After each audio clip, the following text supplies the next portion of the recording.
had some problems with my phone. So I'm back. I thought I'd let you guys see see my bedroom. Oh yeah, wonderful stuff. I got my security camera over there. It's kind of a mess. What are you gonna do? I haven't done much decorating, and I'll probably cover the camera over. But in fact, that's probably what we should do here pretty soon. But just waiting for some people to show up for the nightly live stream. I've been getting a little bit of criticism. Evidently, there are some individuals out there who do not appreciate my live streams. Of course, they're not my viewers, they're the critics. Of course, they don't like anything. They never do. And they also um they also don't have any content of their own. You notice that when people criticize your work, they don't really have anything to compare it with. They're not content creators. Every now and again they are. Anyway, enough of my red room here. I'll I'll cover the camera back over. And let's see here. Okay. It'll help me focus. Leisa Grant, Jill Alcock, welcome to the live stream. Yeah, I tried to get one going, and for some reason I was having problems with the phone, so I just deleted it and started again. It's that simple. It's not that hard to do. We're going to talk about gaslighting. We're going to talk about, the way that the targeted individual's reality is distorted. And I think that as far as targeted individuals are concerned, the gaslighting that they experience is just multifaceted. Okay. There's so many things that go in to gaslighting a targeted individual, to invading their mind. Okay. To reprogramming them. I mean, it's the ultimate gaslighting campaign. Okay. And when it comes to distorting the targeted individual's reality, I mean, because I talked about trauma the other night, and I think it was Binks that said, it's one thing to derealize, and it's another thing to realize that your reality is so messed up that the trauma comes from a realization, not necessarily, the derealization. But of course, it's all connected. I mean, it's kind of a word salad when you start looking at the whole thing, because the fact that targeted individuals are really in the dark until they begin to experience gang stalking. I talked about that before, that there's a lot of lateral comparisons in society, and it's very confusing, and sometimes it's troubling, and of course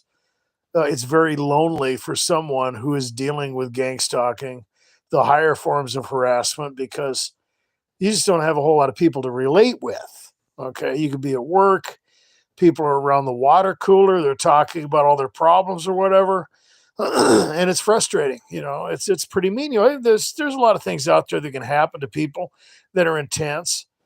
But if you're one of those targeted individuals who's experiencing higher harassment, I mean, it's like living in a horror movie, a sci-fi movie or something. And a lot of people are accused of having a delusion of grandeur, but it really is that weird. Okay. And so your reality is distorted in a lot of different ways, but it's part of the gaslighting process. So what happens? Well, on the on the basic foundation, targeted individuals are led to believe they're crazy. All right. They are insane. They are suffering from hallucinations. Oh, I didn't say that to you. I don't know. No, you're overreacting. All right. There's all kinds of different things that can happen to the targeted individual. And there's all kinds of ways where the perps are going to use different methodologies to accomplish that. Okay. And, some of the mind control is just primitive in the sense that it's fear based. Okay. But when it comes to dealing with individuals who are trying to gaslight the targeted individual, there's going to be a lot of things that are just built off of that, right? Because of course, when the targeted individual tries to explain what's happening, there's different things that have to be done. Okay, now that you've scared the crap out of the target and freaked them out, got their mind grinding away. There's things to be done after that. And I don't know if you guys have ever noticed it, but if you have an infiltrator, when you're dealing with someone who has infiltrated your life, wherever that may be, whether you're dealing with someone at work or in your family or in your social circle, whatever. A lot of times, even targeted individuals, or excuse me, people who masquerade as targeted individuals are going to be part of that. And then what? Well, you're going to swap stories, or you're going to get into a conversation, and you're going to feel a certain amount of camaraderie. You're going to let your guard down, and then what's going to happen? Well, I don't know. I don't know if I believe in if that V2K, or well, are you sure that's really what's going on? Maybe maybe that person is just doing something else, and then you'll get into that minimizing. Okay, and that's very frustrating. And I've talked about the fact that there's so much emotional manipulation involved in gang stalking, and minimization is good. And when you get someone in close and you start revealing things that are sensitive, you start revealing personal information, and you've gone over that line to where you're trusting that person at this point. A lot of times I've told a lot of targets that before you start telling people information, think about what you're doing. You might want to put some disinformation in there just in case somebody starts spreading things around. At least you'll know well, where it came from. You'll know the origins of those things, right? And well, when it comes to the minimization process, that's always something that it's incorporated into this whole process the targeted individual is dealing with. Um, the reality distortion also involves diversion, right? Targeted individuals are diverted; they're always distracted, right?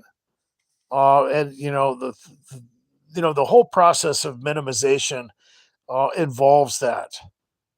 Well, maybe you're overreacting, and then it goes into accusation. Okay, and we got a lot to talk about still, but I'm going to go into the comments just to see what's going on here. We had a little perpology going on last night, and I just want to make sure nobody gets in here and starts causing issues and tries to hijack the live stream, because I've seen a lot of that stuff. and Jill Alcock says my ex is trying to infiltrate again. Well, and that's another thing, in that one of the opportunities that allows for that, not necessarily in Jill's case, but I know for me that it's just the isolation and desperation. It seems like the target has very minimal choices, right? It's like either you got something bad or nothing, right? Either you're going to be completely alone, or you're going to have to deal with some perps, or you're going to have to take a chance and dealing with something that's unpleasant or abrasive. And I've noticed that when especially when targets have been doing this for a long time, the isolation can become extreme, very extreme. And of course, when it's like caging a bird, you know. That's just, and I always, and I'm not saying that, there's people out there that know how to do that in a productive way where they're probably rescuing them from the pet store. I mean, they're already there anyway, unless they're letting them go in a suitable environment or something. But I'm talking about something like an eagle. You know, it's not a that's not the that's not a bird you want to put in a cage. And when you isolate human beings, I think it's like that. You're not meant to be alone, and inevitably, even though a good old conversation with yourself is well, it's always entertaining. You know, good, great company. It's not natural. Okay. And so the targeted individual can start to slip into dysfunction at that point. And what I mentioned, I think it was either last night or the night before, Denzel Washington in the movie Hurricane, right? He's fighting the system. He is refusing to comply, and they put him in solitary confinement, and there he is, in the dark. And he starts talking to himself, and then he starts answering himself, and he starts to slip into madness, and the jailer comes down in there. He goes, you better do what you're supposed to do because I've seen what happens down here, and it's not good. And targeted individuals are, well, they're put in there. They're put in the isolation chamber, in the deprivation tank. It's not good for your mind. MK Ultra was the same way. They used that, and I guess that was the worst thing that could happen. There were a lot of things they did to people, shock treatment, along with drugging, and all kinds of different drugs too. Not just LSD. They mixed it up, and they got a lot of things going on. Um, but you're not meant to be in that state of deprivation. Let's take a look and see what's going on out there in the comments.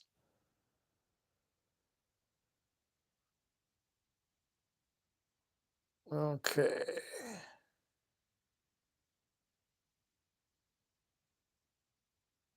Well, Leisa Grant said something interesting, and this is advice for everyone. Um, I've been praying for wisdom to know when to speak and when not to say something. I mean, that's really to speak or not to speak. That's that's really important. It is. I mean, when you think about it, how much trouble have we gotten into? Have I gotten into just because I've said something, and I'm not referring to just life in general.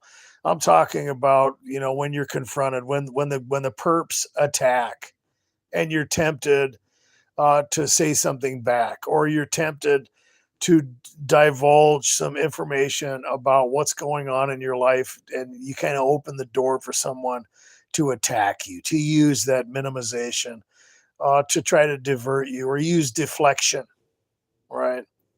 Deflection is always good when you're dealing with gaslighting. They want you to question reality. They want to mix things up and try to turn the whole thing around, and redefining everything is important when it comes to gaslighting too. Well, no, this is really what's going on. It's not that people are attacking you. You're misperceiving things, which of course is always going to be part of the plight of a targeted individual, because you're looking for these things, and inevitably new targets are going to read into stuff. It happens all the time, right? It's scary. And, I've talked about the fact that, getting a targeted individual community together, that wouldn't be easy. Okay. That wouldn't be an easy task, because people are conditioned. They are prone to be triggered. A lot of people, especially the targets who've been doing this for a long time, me included, I just don't have a lot of patience anymore. And I talked about that in videos. I have a lot of rules, and I don't have the patience to deal with a lot of screwing around. I just don't, and if you can't figure it out, just get away from me, because I just don't have the patience anymore. I just don't have it in me. I before things were a little more relaxed, but getting back to the point, people can be triggered. I've been accused of a lot of things just since I started the channel, and some of them could have been perps or whatever, but I don't know. And I've been accused of reading people's minds, because when you have When you have the foundations of gang stalking as a spiritual scenario, not that people can't be targeted by the government or all those things, um, while you're dealing with things that can be synchronized together, it opens up a lot of doors, and it would just seem impossible either way. So, which is crazier? Like I said, I've been accused of those things. Which is crazier though, that I could do that, that I would know what's going on in your house or whatever, and then make a video to mess with you? Or is it more possible that there's things going on behind the scenes that are manipulating both parties, both me and the individual, right? I mean, that's how I look at this stuff, because there's a lot of illusions involved. But getting back to the triggering, getting back to the dysfunction of the targeted individual, is just there's so many things going on that there's going to be a lot of material to accuse the targeted individual about. There's going to be a lot of opportunities for people to gaslight targeted individuals, right? They're going to be isolated. It's your word against everyone else's. And when you react and try to explain this, it's going to sound crazy. And it's just, it's the ultimate opportunity to just play with someone. You have so much of an opportunity to play with their emotions, to frustrate them, to divert them, to accuse them, to minimize what they're going through, and label them with mental illness or whatever. It's just, it is, yeah. It's getting back to what I was talking about. It's hard to know when to open your mouth. You really have to be careful. That's a good one. Let's go into the comments on this. Jill Elcock says, I've lost my resilience. Yeah. Well, I think targets fall in and out of that. It just, there are days when I have a lot of patience, and there are days where I just, I don't have any at all. But when it comes to triggering and conditioning, which that's a part of the conditioning process, where targeted individuals you get into a stage where you don't have the patience to try to form a relationship. And I've talked about the fact that, when, especially if you're experiencing heavy harassment, because you will go in and out of that. If you're the typical targeted individual, they're going to use different techniques, and they're going to come in with different methodologies, and you're going to be exposed to uh, a type of emotional roller coaster that's going to involve, either a lot of harassment or no harassment, or covert techniques or overt techniques. And if you're experiencing that stuff, a lot of times I'll follow a protocol, because I've been playing this game for so long, is that I'll just put everything on hold, and I know what's going to happen. And I know when I get to a certain point, that I've got to disconnect. So in other words, we'll just say that your targeting stops for a little while, and you get out there for a year, you get out there for 2, you get out there for 3, and you start getting over the paranoia and whatever. Okay, the apprehension, the pessimism. It's really a natural byproduct of being harassed. And then you start to kind of move out, because when targeted individuals are attacked in all these different ways, they get boxed in incrementally, and then you have to form protocols, and you put it up on a shelf, so you don't get driven crazy by the whole thing, and you don't go nuts and try to figure everything out. And you're not playing against their techniques. It's like they're taking something away from you, and if you keep chasing after it, you're just going to wear yourself out. So you just kind of let it go, and then don't give them the reaction, and then you start rebuilding your life. At least that's what I do. And so you start stepping back out, and you start forming relationships, or doing whatever that has been used against you, getting over the triggers, coming out of that sensitization and paranoia, whatever it is. And then what happens? Well, it can start up again. And incrementally, you can start to get worn down. And at that point, it's like, you know what? I'm just going back in. I'm going to go back into the protocol and I'm going to forget about it. I'm not going to even try this right now. It's off the table, you know. A lot of times, that works for me. Whatever it is. That's really the TI better out there, eye doctor. What do you think about people that are whistleblowers? That's a good question. Some names, well, I'm not going to mention the names for I don't want anybody to be triggered and come in here. That's just something I don't do usually because they're going to get a mention on their channel if they have a channel. And you know what? I'm not gonna. I'll just say this. Usually, when and I could use some names here, and I'm when you have a whistleblower, and we'll use the government whistleblower for this UFO thing. The full disclosure. Well, compare that to Snowden. Okay, he's a whistleblower, man. How do you know that? How is it believable? Persecution. Without using any names, I'll use an example when someone comes out and says, I'm blowing the whistle on all this deadly technology that is used to covertly murder, drive someone crazy, and discredit them, by using, I don't know, pieces of DNA out of their garbage from the alley and, weaponizing all these things against them to kill them, drive them crazy, and destroy their life. Really? Well, how do you manage not to be affected by all these covert, undetectable weapons that are controlling the world? Right? It makes you wonder if something's going on there. I've noticed that a lot of people will disguise themselves as whistleblowers in order to get disinformation out there and gain the trust of people.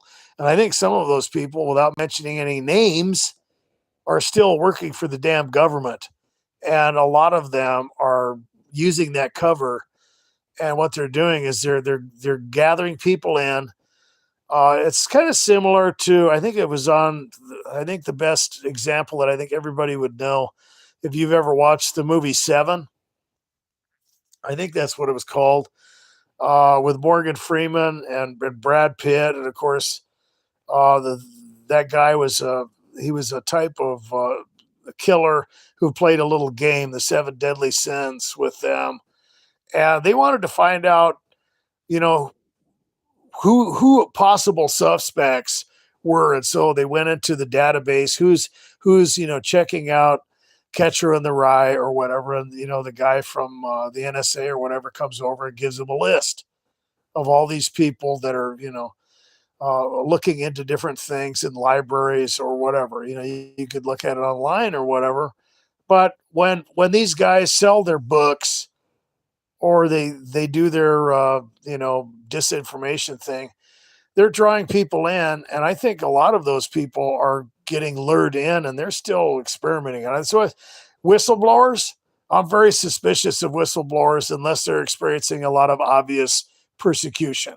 Very, very suspicious. Let's see what else is going on in the live stream.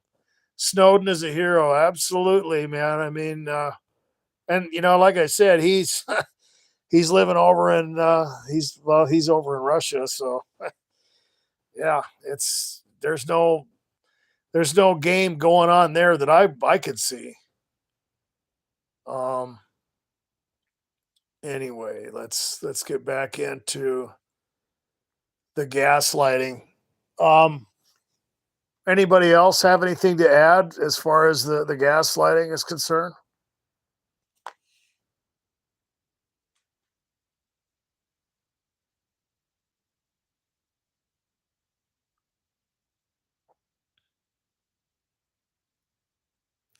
Conspiracy Theory with Mel Gibson. That's a great movie, isn't it? I can, when that movie came out, I thought, wow, this is something I can relate with, especially when, and I don't know if you guys have done some of the crazy stuff that he had going on in his life. And I could totally relate with it. I don't know some of the things that he did, putting the little bottle up on the door handle. I did that. I've done that kind of stuff. In fact, I've been chased out of my dwellings before. And you go to the hotel or whatever, and then, really, you can't trust the little chain locks and stuff like that. They will fume you. They will do all kinds of things, and they will come in when you're asleep. A lot of times, the targeted individual is going to be very exhausted as well, and I would do stuff like that along with moving the desks and the furniture and stuff like that, put it up against the door. I've had them try and come in. I'll have the it sounds crazy, but I drug the desk all the way over to the door, man, or maybe the chair or something, and I'll stack stuff up so if the slightest movement comes through that door, it'll all come crashing down. I mean, you should have seen it, guys, all stacked up and everything. I had a guy try to come in over at the Motel 6. I'm sitting there and I'm just, it was crazy. I mean, and when you start spending all that money on hotels, you end up, especially if you can't get a deal on Priceline, you end up at the Sleaze Inn, you know, and I'm laying there in bed and I was just about to sleep, and I heard the door, slam into that stuff and crash. The whole thing went down. Oh man, I've had a lot of weird stuff happen, but I could totally relate with a lot of the stuff on conspiracy theory. Absolutely.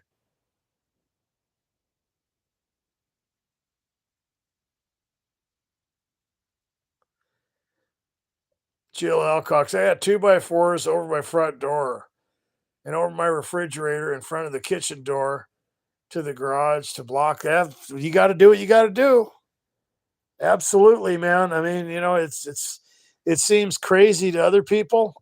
I've rigged up some pretty wild stuff. In fact, I didn't know this because I was for a lot of years I was kind of out of it because I was addicted to tranquilizers and I was always going through the withdrawals, and so I really didn't do a lot of studying or whatever. My IQ was down to probably like 70 or something like that during that time. It was like a 23-year period. It was horrible. But getting back to the point, I would set booby traps, you know. You should see some of the stuff I rigged up. I mean, and then somebody said, I think I was talking to somebody and they're like, that's illegal, man. And you know what I said? I don't care. I don't care. Because if somebody tries to come through my window or door or something like that, you go ahead and charge me. Go ahead and I mean, I even thought about there was a lady that lived next to me one time who her husband died and he had a bunch of traps, like for trapping animals, and he had a literal bear trap. And I almost bought it from that. I almost bought it from that old lady. And I thought, something's probably going to happen to me with it, but hilarious. Well, let's see what's out there.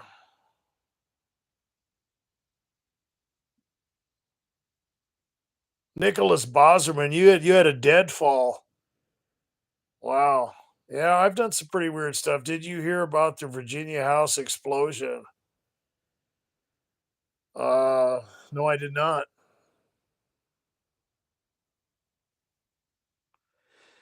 Jill's got the windows taped. Yeah, yeah. You gotta. I mean, I don't be embarrassed. There's things that I've done that I wouldn't divulge under the live stream. Probably only reason is because there's mechanisms that you can use. You don't want people to sneak up on you as a targeted individual. When you get that stuff where you got everything blocked like that, and you still have something happen in your house, that's when it gets creepy. I think I mentioned that the other night because you're dealing with something spiritual at that point. And I've had stuff like that happen, man. I know it sounds crazy. I know it defies logic and what a lot of people would consider as just possible, but I've seen that kind of stuff, and that's creepy. I've even seen electronics seemingly possessed or affected by things.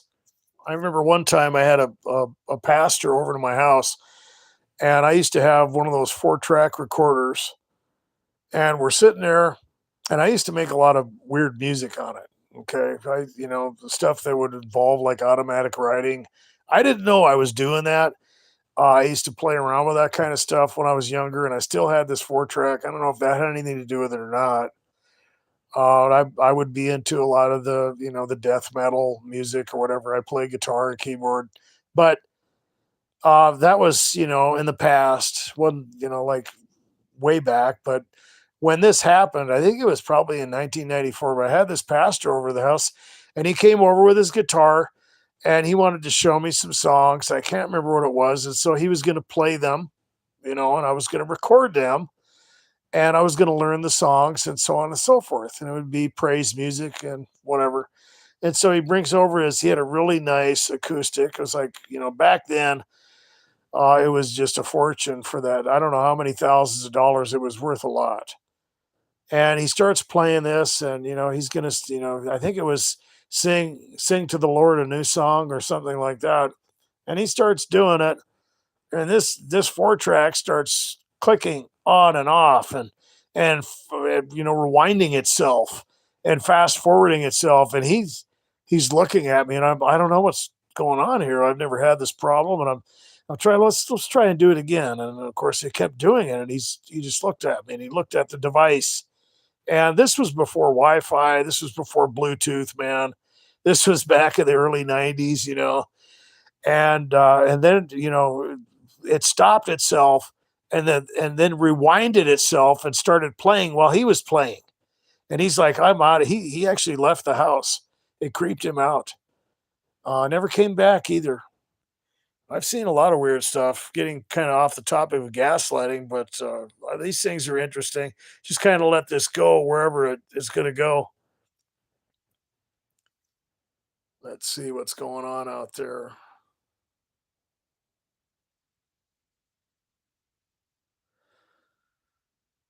Yeah, yeah, Steve Walls. I remember you said that everything that I talk about in my videos, that you can relate with that. That's cool. I like that, man. Yeah, there's a lot of things that I think all targeted individuals have in common. Um, Emmanuel Godson, welcome to the live stream. I'm just looking at the comments. I'm not trying to get some awkward silence out there. And I'm sorry if I'm jumping around. I've been in a lot of pain, guys. I don't know why my body is experiencing a lot of inflammation. And today, just as a I don't know if I'm supposed to do this, but since it's a good review, I'm going to go ahead and talk about it. But the headlights on my vehicle were just, I mean, they got the plastic covers on them. Back in the day, they were all glass, and I would imagine some vehicles still have the glass headlights. But it doesn't take long for those things to just dinge up.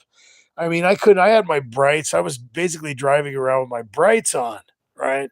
Just so I could see at night. I almost ran into a couple deer the other night, and I'm like, gosh, I got to fix this thing. So I went out and I got one of those headlight kits, and I got a Rain-X, and of course it's got these little sanding pads, and you use it with a drill, and boy, it's a great product, man. I mean, it took a while.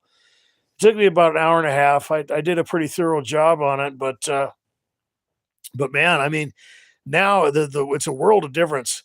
My headlights on low beams are brighter than they were on bright before, so I mean, it's that much of a difference. It's hilarious.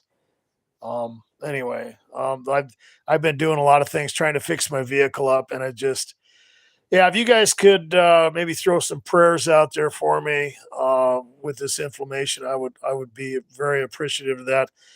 As you guys know, I've altered my diet, and I don't know why it's come back. I haven't been eating anything. I got rid of bread. And I've been eating a little bit of chocolate here and there, but all the other stuff.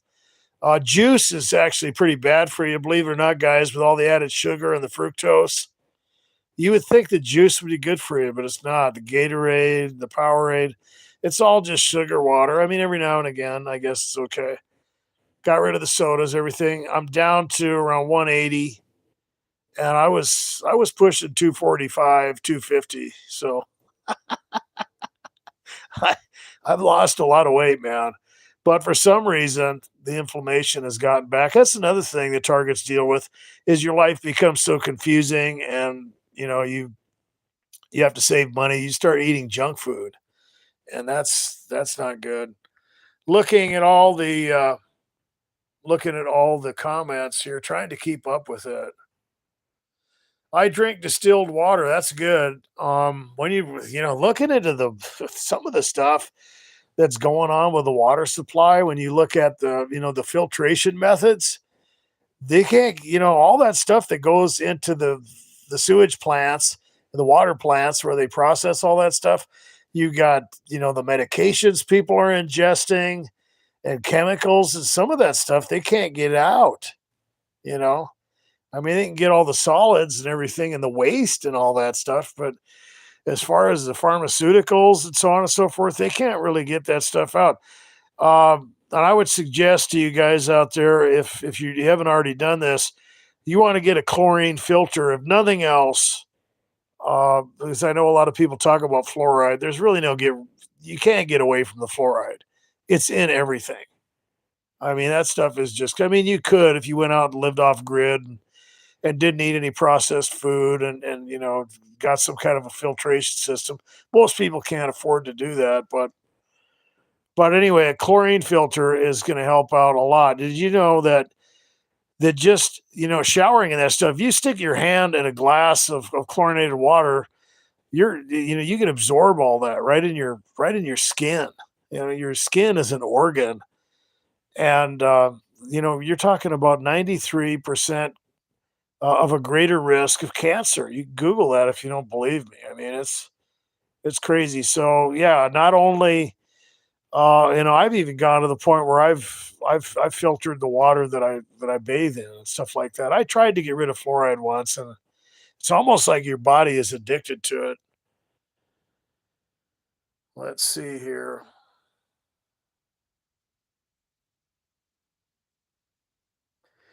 Steve Wells says I was you're even dealing with the same weight issues. Hilarious. Well, I'll give yeah, that's funny, dude. I'll give you some advice. You just, eat whole foods, get rid of processed foods, get rid of sugar, get rid of the dairy, a little bit of cheese is okay. You want to get rid of bread, rice, noodles. You can have a little bit of red potatoes with the skin on them, but starchy stuff, that's going to cause weight gain. I went vegetarian for the first 2 months and it was extreme. I lost probably 40, 50 pounds and I was starting to feel pretty weak. And I was thinking about going just full out vegetarian, vegan, and I didn't do well at all. And there's people out there that will tell you if you're going to do vegetarian diet, you got to know what the hell you're doing. You can't just go out and start eating salad, man, because eventually it'll come and get. I tried to supplement with spinach and nuts, and I thought I was going to pass out, man. I had to go get some red meat. And there's an anti-meat conspiracy too. They're telling you that red meat's bad for you. It's absolutely not. And I think I'll probably have to put some of those videos in the playlist as well because there's a disinformation campaign out there for all these things, And but anyway, getting back to the diet, poultry, lean. You don't even have to really worry about fat.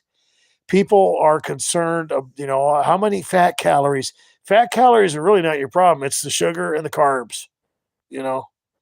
And just doing that, without any exercise or anything, you're probably going to lose 50 pounds within the next few months if you could do that. Anybody else out there is wondering about that?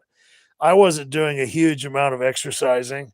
I do exercises because I used to lift weights in high school, and I used to be really heavy into it. And if I don't lift weights now, I get too much slack in my joints and everything, and I can't.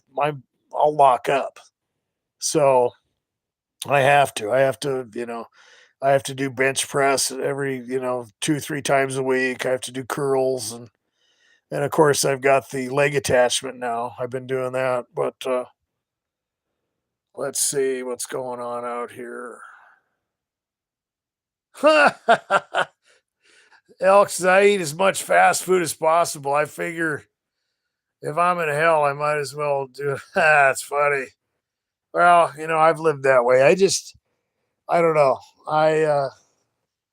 With Supersize Me, that documentary, the food that they're putting out is so addictive.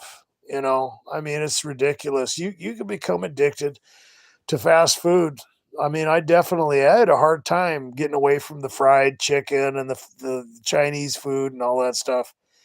And that's what I would eat when I was out working. I would just stop at the deli or whatever, because of course, you got to avoid the food tampering. You can't really trust anybody to cook your food as a targeted individual if you're if you're in that stage of high harassment.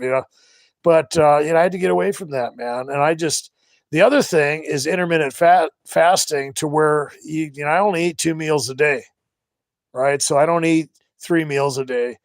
I'll eat once in the morning and once at night. And, you're going quite a few hours between meals, and that helps your body as far as insulin resistance and stuff like that. That's another thing, is that your body is going to be burning glucose, and your cells are not going to be burning the fat that they're storing. So you're storing all the fat, but you're not burning any of the fat. So when you get rid of the carbs, you get rid of the glucose, and you get rid of all that sugar and everything, and the fructose. I guess fructose is pretty bad for you.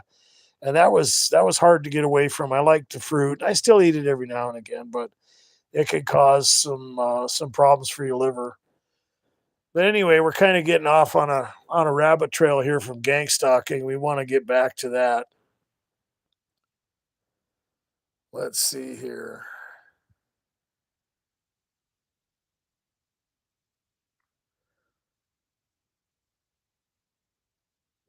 Fast food is pricey nowadays. Everything, yeah. I mean, you know, when you get into the life of a targeted individual, especially somebody who is experiencing so much workplace harassment that they have to get on disability. A lot of targets are on disability. You got to do what you got to do. They don't give you enough money to survive. They don't. I mean, it's set up that way.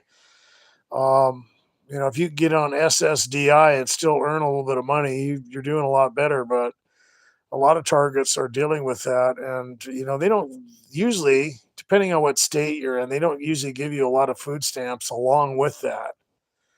So it's hard to do. And then of course the price of eggs went up, and they have all the essential amino acids in them. I mean, that's a pretty complete food right there. Just, it's a superfood in my opinion. You can overdo it, but anyway. So like I said, we got to get back to the gaslighting and the gang stalking.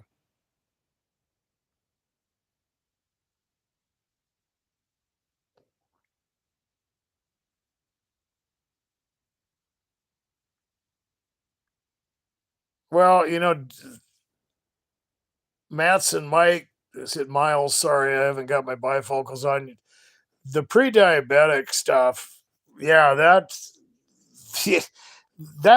really goes into what's going. I was talking about depopulation, right? And a lot of people would say, well, all this stuff that we're dealing with as far as, unhealthy processed food and added sugar, it's all profit. It's not, they're really not trying to kill people. Well, when you get deep into this and you start looking at all the people involved in these things, where they're doing, everything from, women's breast cancer runs and drives, and then they're sponsoring, or they're taking money from things that are known to cause cancer. I mean, it's just crazy, the things that are out there. But looking at the slow agenda of depopulation, which I think is a reality, the health crisis is ridiculous, and diabetes is rampant, right? Kids are fat, their hormones are messed up. I mean, you're dealing with a population of people, generations of individuals who have literally been altered through DNA methylation, exposure to chemicals, and all kinds of sugar and processed foods, it's changed the way people are, literally. It's changed their physical genome. It's that bad. It's crazy.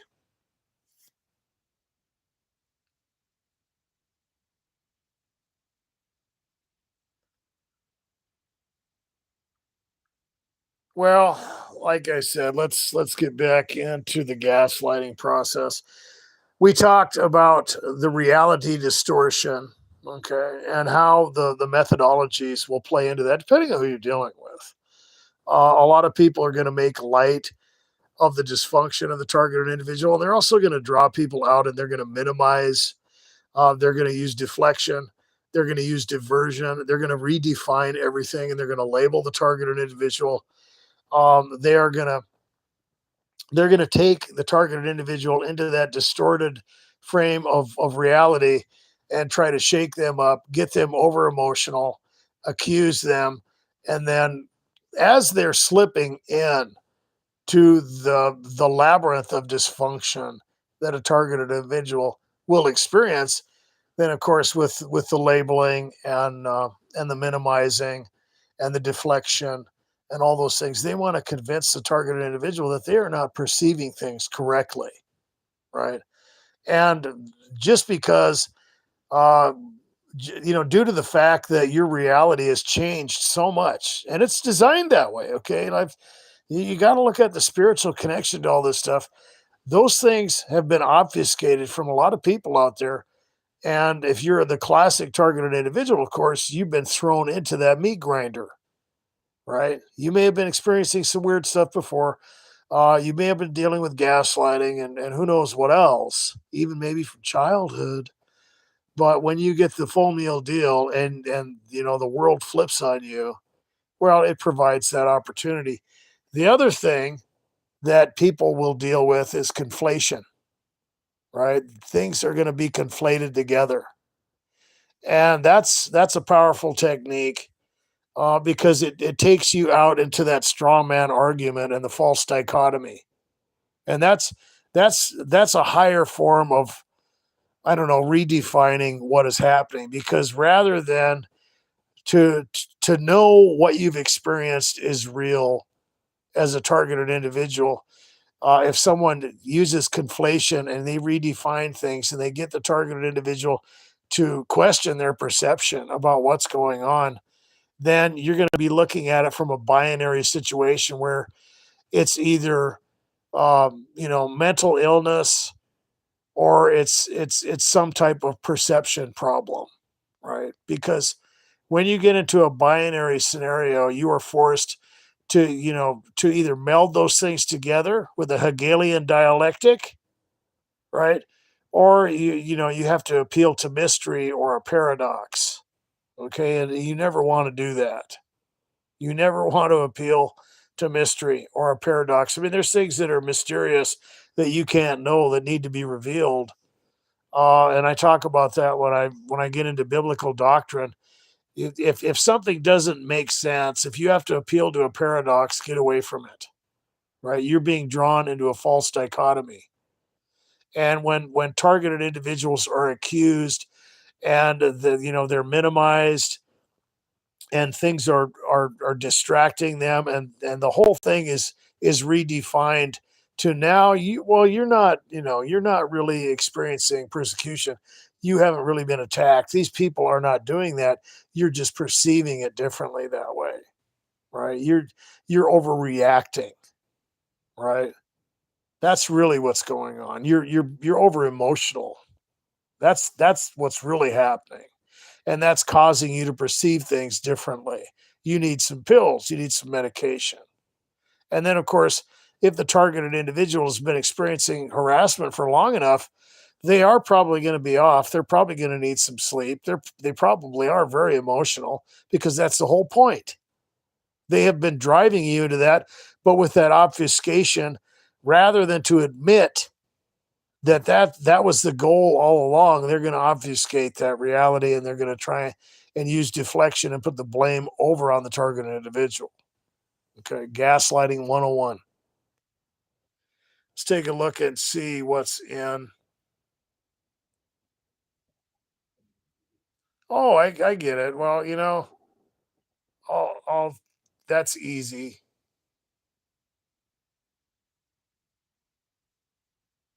We'll just take care of that little circus clown right there.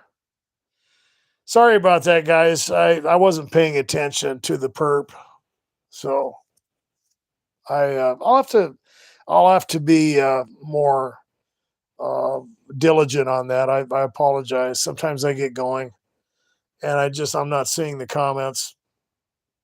Anyway, uh, anyone out there ever been accused of overreacting? How many people out there, if you can give an example, that has experienced that type of methodology or minimization, even from someone who is posing as a targeted individual?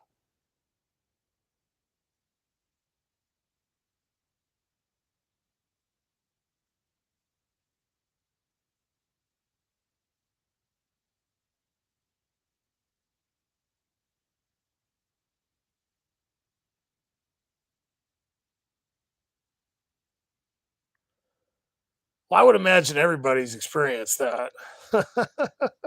I would imagine everyone. Jill Alcock says, I get emotional flashbacks. Well, yeah, yeah, that's the conditioning process. That's that's the that's the whole problem when someone has been reprogrammed and conditioned and sensitized, is that not only are you remembering negative things that are they're gonna take you to an emotional state, but the very emotions that are connected to those memories, it's like being triggered upon a trigger. You're being re-triggered even after you've been triggered. It's not that probably doesn't seem like it makes sense, but it is. It has a lot of reciprocity to it. It's a type of, I don't know, crescendo effect, right? It really is. It's crazy because, in other words, even if you had, we'll just say you didn't have to any type of a trigger other than an emotion. Okay, so there was no stimuli in your environment that would be similar to anything you've ever experienced while being attacked as a targeted individual, but you just had an emotion. Well, all these things are connected now, and the invasion into the target's life and mind is just intense. It permeates you like yeast, and you have to work it out. Okay, what do I mean by that? You're getting rid of it, and you're getting rid of it by realizing what's happening. You have to realize the motive, because a lot of targets, they get caught in that game dynamic. It happens all the time. That's a diversion tactic to where rather than to be concerned about your emotional health and being concerned about things that you can control rather than things that are out of your control, now you're going to be pushed into that realm where you are losing the game. You are losing. They are taking things away from. What are you going to do about it? What are you going to do? What are you going to do? You got to live your life. What are you going to do? How's that working for you? And it's enough to drive you crazy, right? And you can't control other people, right? And so what's the strategy? Well, you have to realize that first. Otherwise, you're going to keep getting triggered into it, and you're going to be distracted into that. However it works, whether they have to use, aggressive perps, or whether they need to trigger you with something you've been sensitized with or whatever, right? And at that point, you're not going to be banging your head against a brick wall. You're going to be focusing on things that are going to at least give you some sense of accomplishment and environmental control, because it's not something that these people have, dangling in their, from their finger. Because the essence of gang stalking is when people have something that you need, you got to deal with them. There's no getting out of it. And you don't want to get caught into that game. You don't want to get caught into an area where they have environmental authority. You just don't want that. And so once you start getting away from that and you realize you're being triggered and drawn into these scenarios, and mental games and all that. Well, you're gonna start to feel more calm. You're gonna get to a place where you feel more in control, and they're gonna be feeling less in control, and they're the ones that are gonna start to experience more frustration because you're not reacting. You're not playing the game the way they want, right? And it's just you're gonna start taking it in a different direction.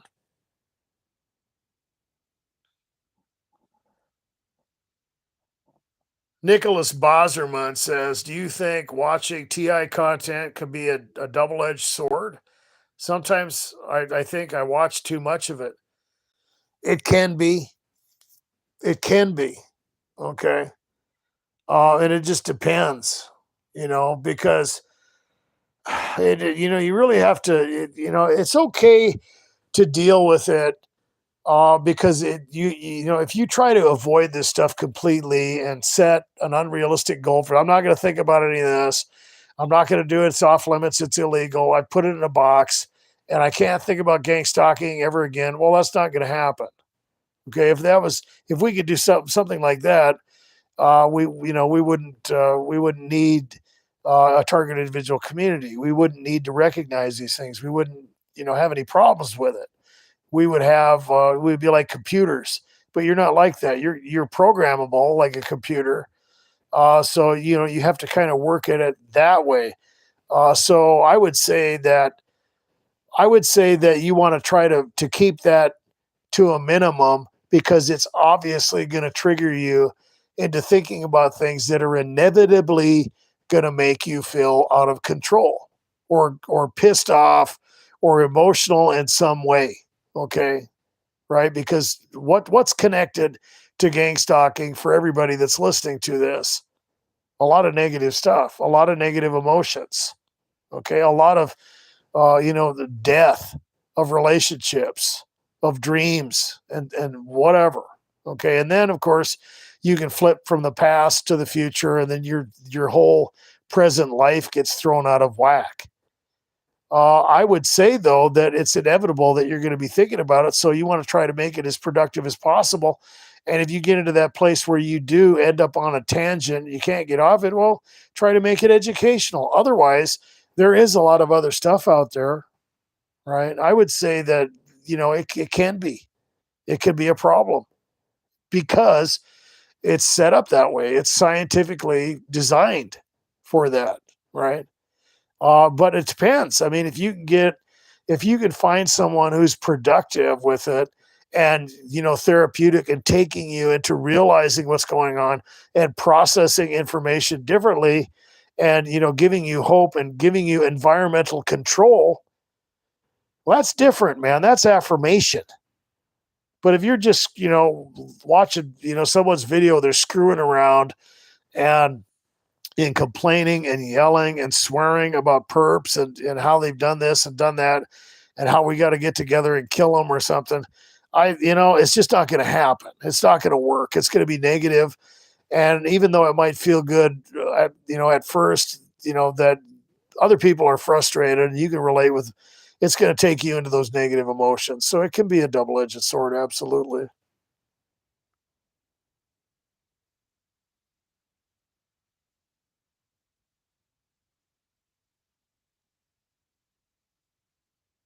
I'm just looking at the comments here. Well, Lorraine brings up something very, very true. Yeah, police used to tell me no reaction. They try to provoke you, absolutely, and that's one of the main goals of the perps. Because if they can provoke you into doing something along with this whole thing, what are you forced to do? Right? Why did you do that? Why were you doing this? So on and so forth. Why were you in a confrontation? Why was there an altercation? Well, I'm a targeted individual and people are after me. And what? It's time to take you to the hospital. I think there's some people down there that are real nice that you need to talk to. Right? Of course, nobody's going to believe it, and it's a chain reaction. Once you react, and your freedom is put in question, you're in trouble, man. And when you're dealing with the cops or anybody else, that's really a problem. Or whether or not uh, something like that is going to happen in the future. And that's why I tell targeted individuals, be very careful how many people and who you're telling about this stuff.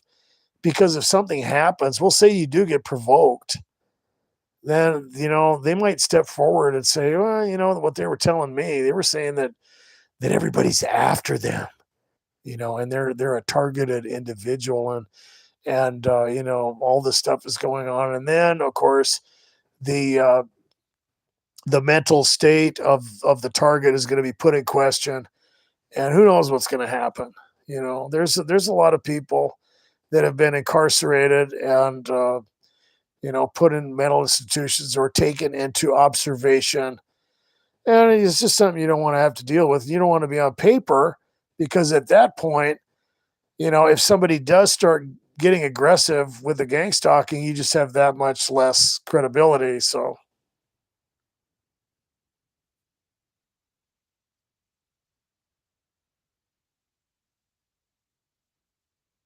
Toxic Avenger says, "What's the purpose of extremely bright headlights? To annoy the hell out of you." I would imagine. I've even seen those guys that put the big, you know, the the brick, whatever those things are, those huge things, those fog lights, man, where they can light up the countryside with those things. And I've had them hit those things while I was going down the highway, and I had to pull off, hit the brakes, and literally pull off the road. You want to talk about getting brighted, man?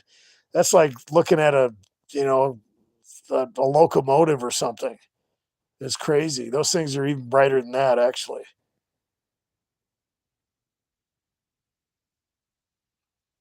Yeah. Nicholas Bosserman says it's disorientating. Sorry about that. It gets your attention. Absolutely. You can be sensitized to those things, and so all the things that targeted individuals deal with can turn into that sensitized process of communication. It's a way that you are being communicated with as a target, that other people would just look at it as maybe some type of coincidence or a mix up or something. But it's a form of communication, in the sense that if someone is sensitized to whatever it is, they could be attacked in broad daylight in a crowd of people without anyone knowing but them. Okay. And it also gets the target to start reading into things. And of course, that feeds right into that process of gaslighting too. Is everybody else is going to think you're crazy, you're overreacting, it's nonsense, you're going nuts. Right? How could this be something that means that you're being targeted or whatever? Colors, people whistling, keywords, the directed conversations, and those are pretty powerful to gaslight someone, because if someone's good at that, right, they can really mess with the target's head. Oh, excuse me, do I know you? Why did you say whatever? Oh, what? I don't remember saying anything. What are you talking about? Is everything okay? Do I know you from somewhere? What's your deal? And you can get taken into that place. And of course, the discrediting process is a huge part of gaslighting as well.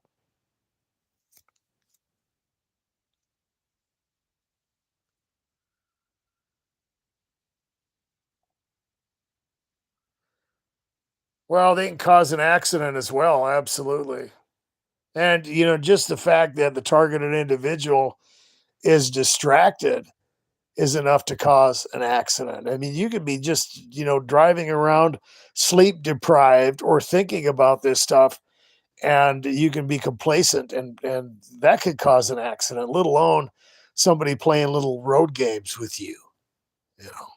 Yeah, you it's there's a lot of multitasking going along with these methodologies.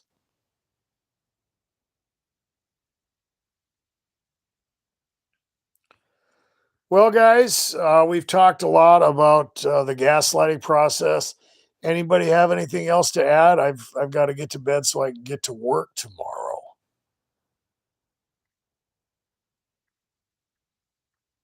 I'm kind of going through some of these comments, and I apologize I missed some of these things.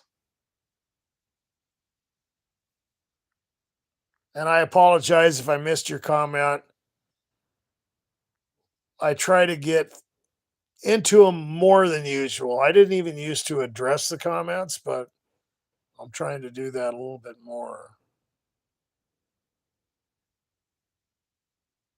And Jenna was, I guess there was an issue of being displaced. And are you referring to how? Sorry about that. I think I was plugging the microphone. Are you talking about as far as homelessness, or are you talking about trying to find a place to live? Is that I might not be following what was happening in the comments here.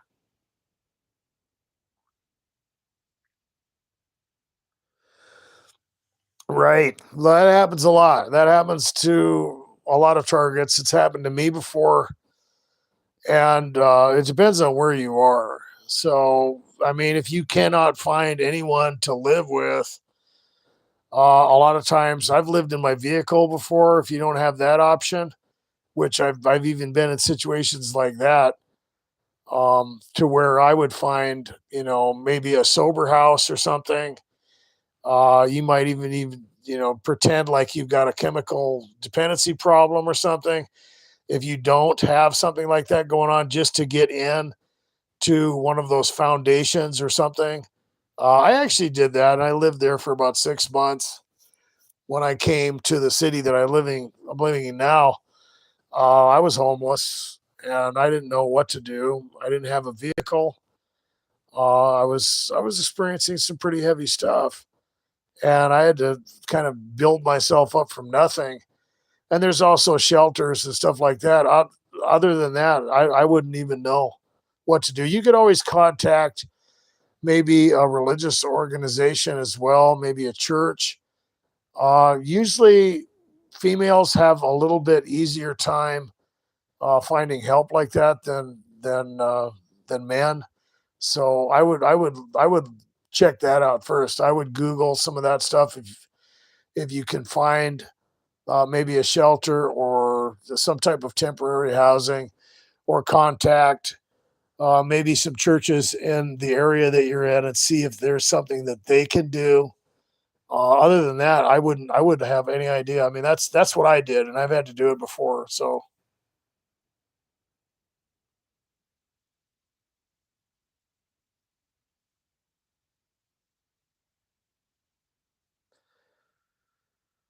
yeah, domestic violence shelters usually, it depends on the size of the city you're in. Like I said, sometimes people at churches will do stuff like that. Usually, they're pretty compassionate towards women. And the other option, and I know it would sound crazy, would be, if, I've seen people do this in extreme weather situations. They will check into the local crisis center and say they were having some pretty, uh, depressing thoughts and so on and so forth. And I think by law they have to let you in. But it just depends. I've seen a lot of people do that actually. But of course, I don't know. I mean, it just depends on what you want to do. It depends on what kind of options you have, because it's scary being faced with homelessness. I don't know. I mean, you could always try to get a loan, depending on what kind of credit you have. You might also be able to get a loan and just kind of start making payments on that and try to figure something out. There's always the option of gig work for people. So if you have a driver's license, um, I know a lot of people that live in their vehicles that do gig work. And there's a guy that he did that for a year and he saved a lot of money. And then I think he bought a place down in Nevada or something like that. It's a good way to save money. There's a lot of options, hopefully, in the area that you're in. Other than that, I wouldn't know what to tell you.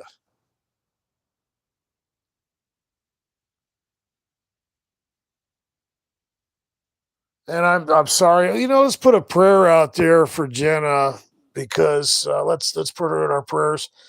Because the Lord can figure those things out, and He sees, His eye is on the sparrow. So I would just pray about that, and you're gonna find a solution. I've been in a lot of predicaments like that. That's a scary predicament. Anyone else have any suggestions out there, or did I miss some of that? I'm looking at the comments.